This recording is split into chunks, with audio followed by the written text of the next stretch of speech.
Shalom sobat kasih yang diberkati Tuhan. Kita lanjutkan seri pembahasan kita belajar dari iman Abraham. Saat ini kita akan membahas iman Abraham dari sifat kepeduliannya.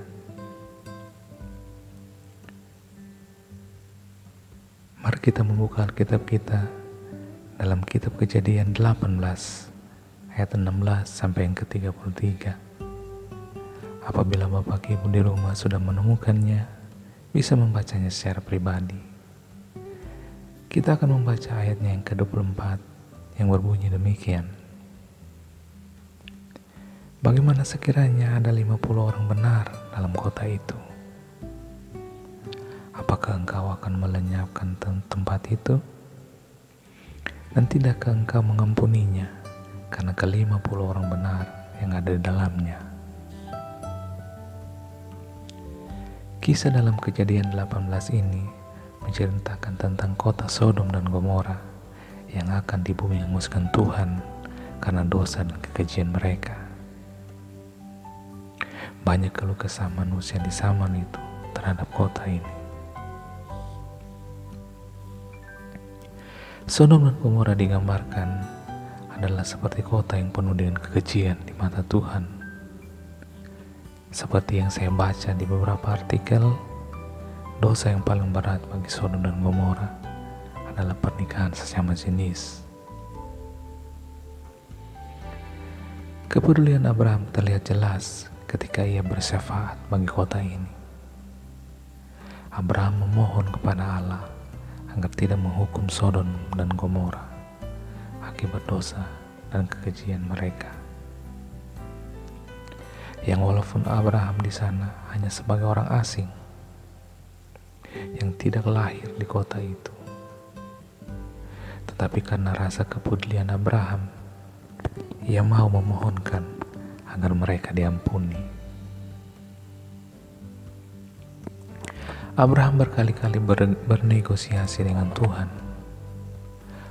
Abraham berkata, seandainya ada 50 orang benar tinggal di sana, apakah Tuhan tetap akan menghukum mereka? Abraham tahu bahwa kota itu sering dikeluhkan karena sudah sangat mengganggu, tetapi ia tetap peduli. Sampai pada akhirnya Tuhan tetap menunggangbalikan atau meluluhlantakkan Sodom dan Gomora karena tidak cukup 5 orang benar di dalamnya. Sobat kasih yang diberkati Tuhan, belajar dari iman Abraham kali ini, kita diajarkan tentang rasa kepedulian kepada sesama. Terutama kepedulian tentang saudara-saudara kita yang belum menerima Tuhan Yesus sebagai Tuhan dan Juru Selamat secara pribadi. Maukah kita juga bersyafaat bagi jiwa-jiwa yang hilang, yang belum menerima dan belum merasakan kasih Bapa Surgawi? Maukah kita berdiri berdoa di hadapan Tuhan bagi mereka, memohon agar mereka juga merasakan dan menerima kasih Tuhan ke Yesus dalam kehidupannya setiap hari? Milikilah hati yang mau diutus oleh Tuhan untuk menuai jiwa-jiwa di akhir zaman ini, seperti yang dikatakan dalam kitab Yudas 1 ayat 22-23. Tunjukkanlah belas kasihan kepada mereka yang ragu-ragu. Selamatkanlah mereka dengan jalan merampas mereka dari dalam api.